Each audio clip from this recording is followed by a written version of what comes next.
Estados Unidos, Ronald Johnson, a quien el lunes le tomó protesta el vicepresidente J.D. Vance. El embajador Johnson es un hombre formado en las áreas de inteligencia del gobierno estadounidense.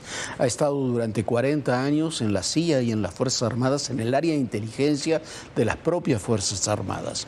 Fue durante el primer gobierno de Trump el embajador de su país en El Salvador, donde mantuvo una estrechísima relación política con el presidente Bukele. Y este es Ron Johnson y estos son los temas más delicados en la relación México-Estados Unidos. El lunes 19 de mayo, la presidenta Claudia Sheinbaum recibirá en el Palacio Nacional al recién nombrado embajador de Estados Unidos en México. Ronald Johnson entregará sus cartas credenciales y así comenzará un nuevo capítulo en la relación entre ambas naciones, con varios temas donde se tendrá que trabajar a marchas forzadas. Y vamos a platicar con el embajador. A Estados Unidos no le gusta, o a las agencias en particular, que no puedan entrar como entraban antes. En este caso se colabora, coordinamos, pero no hay operación en donde participen agentes de Estados Unidos. ¿Y usted cómo calificaría? En nuestro territorio. Perdón. Uno de los primeros temas que abordarán ya está sobre la mesa y este lunes ocupó un buen espacio en la conferencia matutina. Este miércoles, el Servicio de Inmigración y Control de Aduanas de Estados Unidos, ICE, publicó en la red social X un mensaje con 4 fotografías. En él informa que en una operación liderada por la Unidad de Investigaciones de Seguridad Nacional del ICE, con el Gobierno de México, la Fiscalía General de la República, la Agencia de Investigación Criminal, la Secretaría de la Defensa Nacional y la Secretaría de Marina, se desmantelaron 3 laboratorios de producción de drogas sintéticas a gran escala en Sinaloa. También se incautaron narcóticos y precursores químicos. En la publicación se destaca que el ICE trabaja estrechamente con las instituciones del Gabinete de Seguridad de México para identificar envíos de precursores de drogas procedentes de China y así eliminar laboratorios de producción de drogas operados por los cárteles en México para evitar que los narcóticos mortales lleguen a sus calles. La presidenta desmintió la publicación. Dijo que la imagen difundida es falsa y advirtió que no permitirá que se viole la soberanía. El secretario de Economía y ex canciller Marcelo Ebrard recordó que hace unos años se hicieron reformas a la ley para establecer una serie de obligaciones y restricciones legales que siguen vigentes y que impiden operativos de agentes y agencias extranjeras en México. Eso cambió radicalmente y eso provocó también muchas fricciones, debo decir, en ese tiempo con la Embajada de los Estados Unidos, con las agencias y demás que estaban en contra de esa ley. Hace unos días la presidenta dijo que plantearía al embajador de Estados Unidos mayor colaboración, coordinación y respeto entre ambos países. Por lo pronto, este jueves llegó a México el embajador Johnson. En una breve conversación con Roberto Velasco, jefe de la Unidad para América del Norte de la Secretaría de Relaciones Exteriores, Johnson le reiteró el interés del gobierno federal por fortalecer el diálogo y la cooperación con respeto a la soberanía de ambos países. El martes, el vicepresidente de Estados Unidos, J.D. Vance, tomó protesta al nuevo embajador designado a México, quien reiteró apertura y disposición para fortalecer la relación bilateral.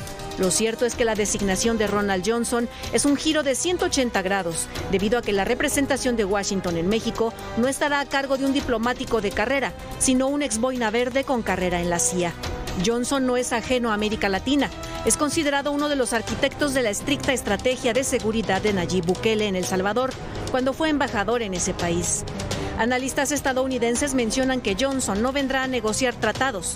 Su perfil está enfocado en coordinar operaciones, analizar acciones de inteligencia y administrar crisis bajo protocolos militares.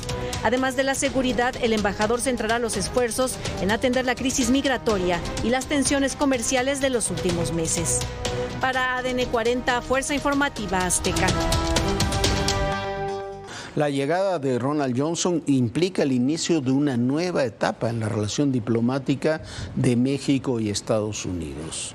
Por una parte, por como veíamos ahora, porque es un hombre con relativamente poca experiencia diplomática, solamente esa gestión que tuvo en El Salvador, pero que fue muy importante para afianzar los lazos con el régimen de Bukele, con todo lo crítico que usted puede hacer con Bukele, pero por otra parte con una intensísima actividad de 4 décadas en áreas de información, de inteligencia, militares de los Estados Unidos. Desde que comenzó el gobierno de Trump hasta ahora, en realidad prácticamente desde las elecciones estadounidenses de noviembre hasta ahora, el embajador Ken Salazar se fue allá en los primeros días de enero de este año. No habíamos tenido embajador y la embajada de Estados Unidos había tenido un perfil muy bajo en todo lo que ha sucedido en la relación entre México y Estados Unidos. Ahora tendremos un embajador que tendrá una presencia muy protagónica, con mucha fuerza personal, que tiene comunicación directa con Donald Trump. Está como secretario de Estado el Marco Rubio, como subsecretario de Estado el ex embajador Landau, que conoce muy bien México porque estuvo varios años aquí como embajador Christopher Landau, y tendremos al embajador Johnson. Viene toda una nueva etapa y vamos a ver en una personalidad completamente diferente a un embajador Johnson que va a diferir 180 grados de aquel pasado embajador Ken Salazar que tuvimos durante buena parte de la administración López Obrador. Se abre con la llegada de Johnson una nueva etapa, del que somos el primer país exportador. ¿Renunció por qué? Porque no estaba de acuerdo. La magnitud que ha tenido el narcotráfico mexicano. Las confrontaciones, las reacciones.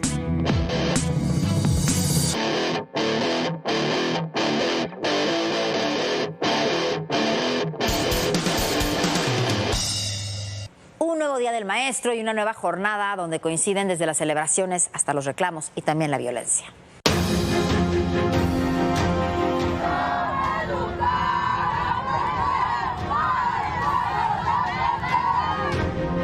Es 15 de mayo, Día del Maestro. Como cada año, el magisterio realizó marchas. Ocurrió en al menos 10 ciudades del país, entre ellas Tuxtla Gutiérrez, Zacatecas, Guadalajara, Cancún y Morelia. La mayor movilización se dio en la Ciudad de México, donde los integrantes de la CENTE lidiaron con altas temperaturas de hasta 28 grados. El contingente partió del Ángel de la Independencia con rumbo al Zócalo capitalino. Además del aumento salarial, exigieron la abrogación de la ley del ISSSTE de 2007. ¡Formar a esta ruta de la huelga a los trabajadores! Ya en el Zócalo realizaron un mitin. ¡Lucha! ¡Defiendo Baja California! ¡Defiende Baja California! También instalaron un plantón por tiempo indefinido en la Plaza del Zócalo y calles aledañas.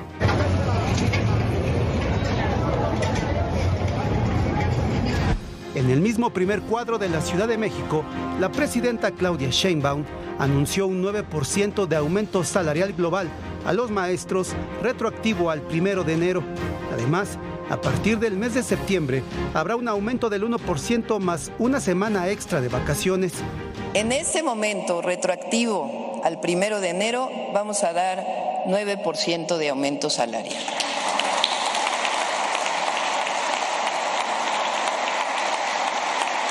Global. Con un adicional. A partir de septiembre, 1% más como reconocimiento a las maestras y a los maestros.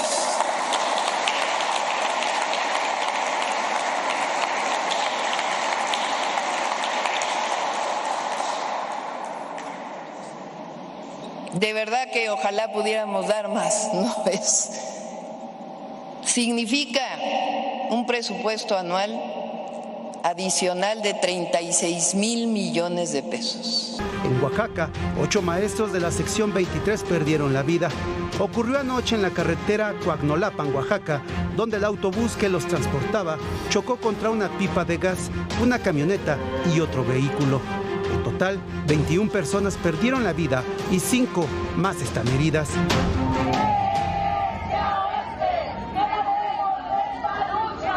Bueno, y en medio de esta jornada que ha sido caótica en la Ciudad de México, en varias otras ciudades del país, hay que recordar que hace ya 2 sexenios, estaba comenzando el sexenio de Peña Nieto, hicimos con Viviana un libro y un documental que se llamó La élite y la raza.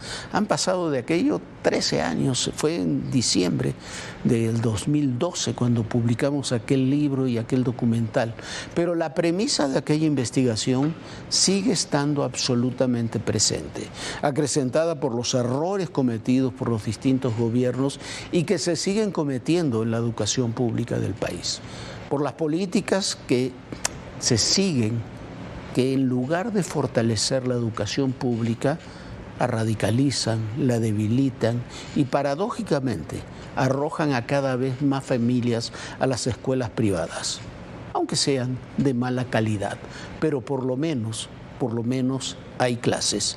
Esto es parte de aquel documental.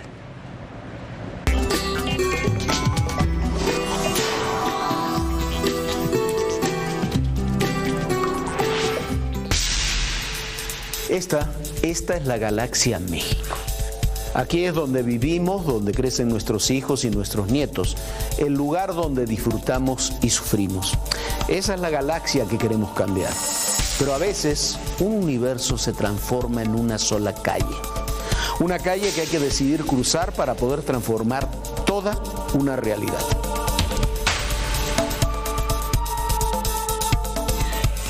Socialmente no hay recetas para cortar esa distancia. Pero la única forma de cruzar esa calle, de acercar esos mundos, es a través de la educación pública, como una palanca para el desarrollo y la conciliación.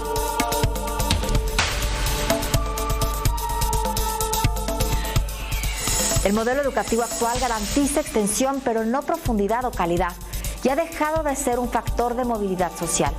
El Estado, en buena medida, ha dejado de lado su responsabilidad de consolidar cada día a la escuela pública y la educación se vuelve un factor más que fomenta la pobreza, pero sobre todo la desigualdad.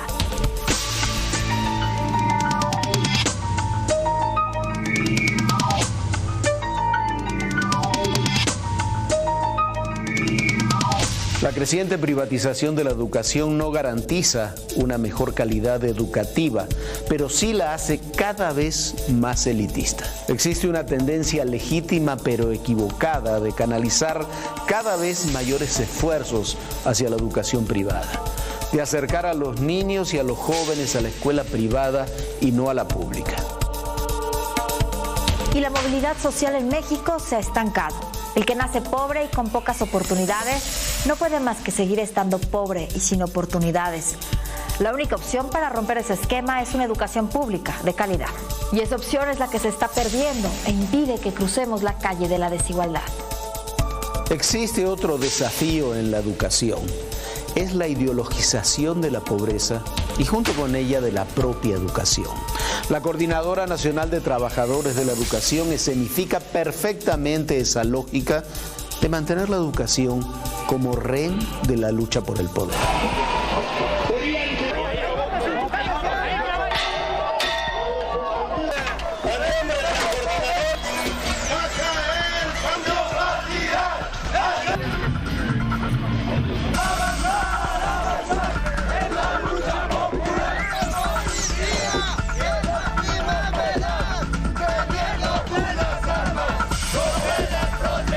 ¿Qué impulsará más a una familia a enviar a sus hijos a una escuela privada que el hecho de que los niños encuentren una y otra vez la escuela pública cerrada y a sus maestros en la calle? El ausentismo de los maestros en las aulas es lo peor que le pueden hacer a los niños. Ellos dicen defender el artículo 3º constitucional que habla de una educación pública, laica, gratuita, etcétera, etcétera, pero son los que más han provocado el surgimiento en Michoacán, no se diga en la capital del estado, de escuelas particulares y que luego muchas de ellas son escuelas patitos. En el camino se olvida que el verdadero reto para el futuro de México no pasa por un sindicato, sino por contar con un sistema de educación pública que evite la elitización y la privatización de la educación en México y que por eso mismo, aminore, disminuya la desigualdad. Una desigualdad que es el mayor desafío social que tenemos en nuestro país, mayor que la pobreza en sí. ¿Es una cuestión de élites o raza? Es una cuestión de élites o raza.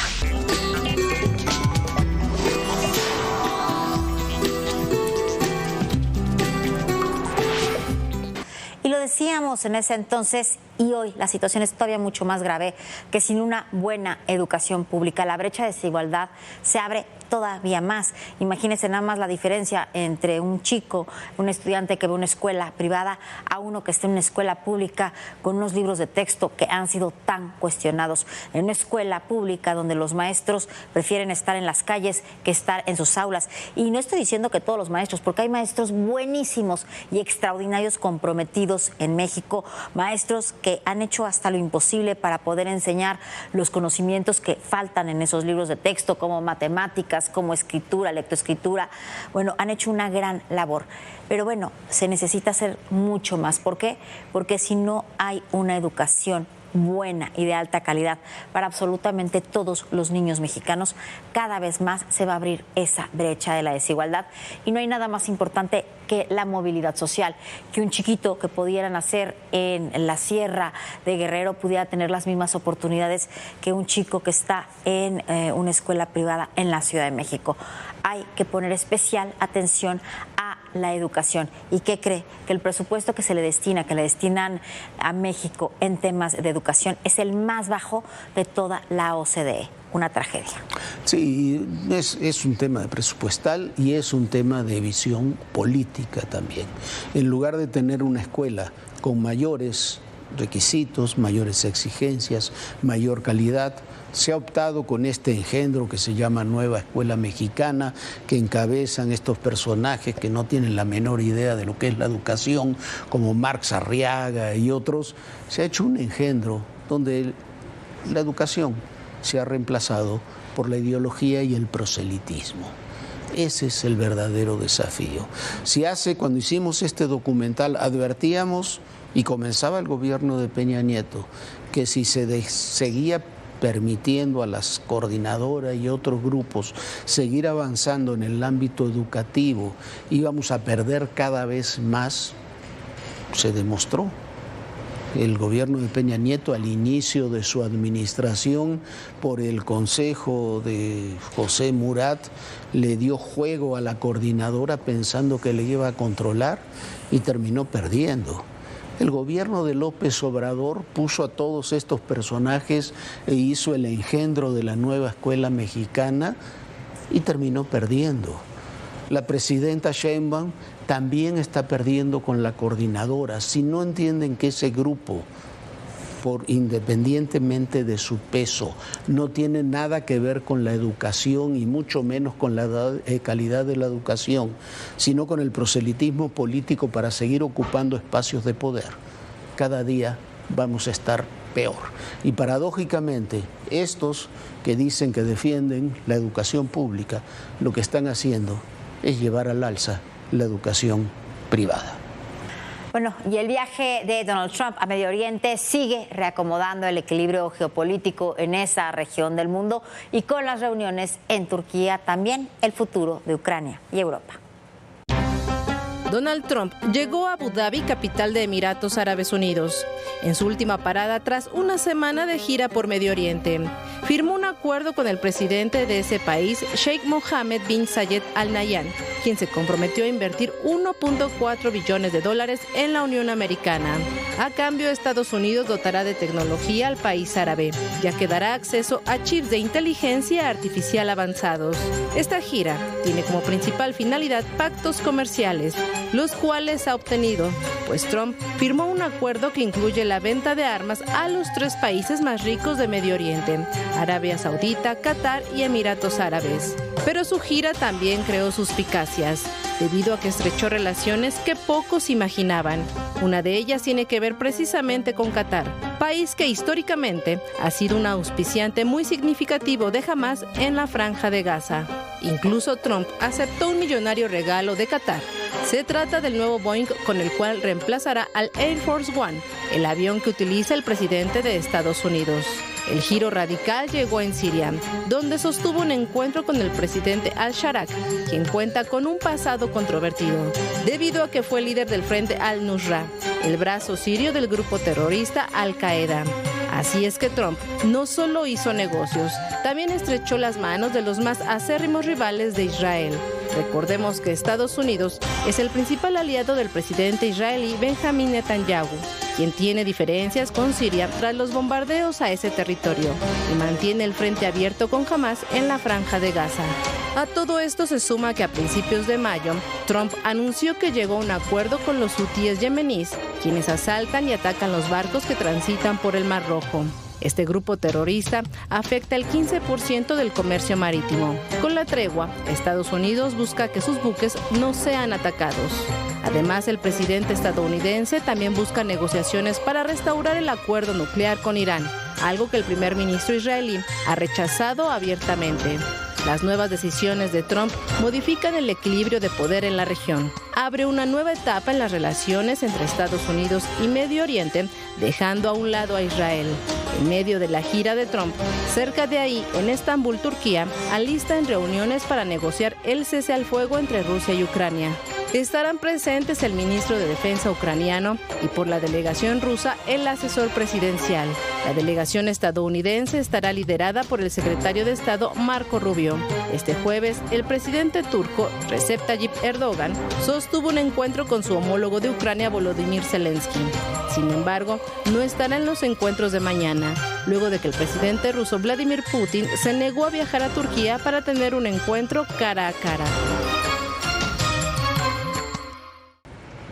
Y bueno, mientras en Medio Oriente se sigue remodelando buena parte del equilibrio geopolítico del mundo, así fueron los funerales del expresidente uruguayo José Mujica.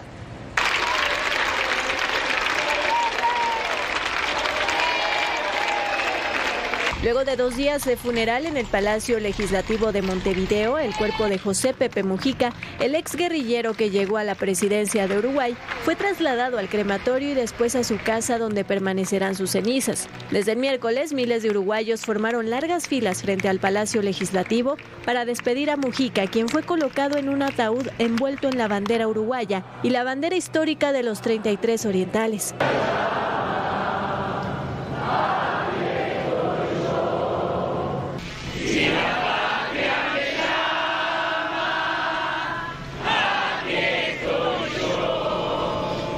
Los presidentes de Brasil y Chile se unieron a los dolientes y acudieron a Montevideo para rendir homenaje a Pepe Mujica, figura destacada de la izquierda latinoamericana. Uma pessoa como Pepe Mujica não morre. Se foi o corpo dele, a carne dele se vai, mas as ideias que Pepe Mujica plantou em todos esses anos.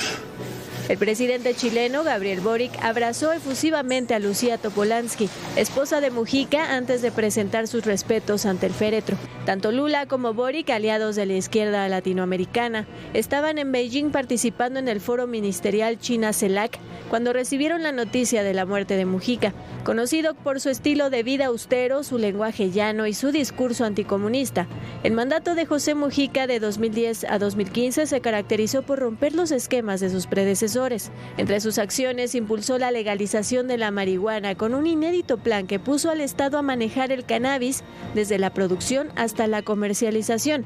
Otra decisión polémica fue la de recibir presos de Guantánamo, a pedido de Estados Unidos, además de refugiados sirios. Su espíritu contra lo establecido lo llevó en su juventud a ser uno de los líderes de la guerrilla urbana Movimiento de Liberación Nacional Tupamaros, lo que lo llevó a soportar a manos de la dictadura 13 años de prisión en condiciones infrahumanas. Mujica murió el martes a los 89 años en su modesta finca en la periferia de Montevideo. El exmandatario atravesaba la fase final de cáncer de esófago diagnosticado un año atrás.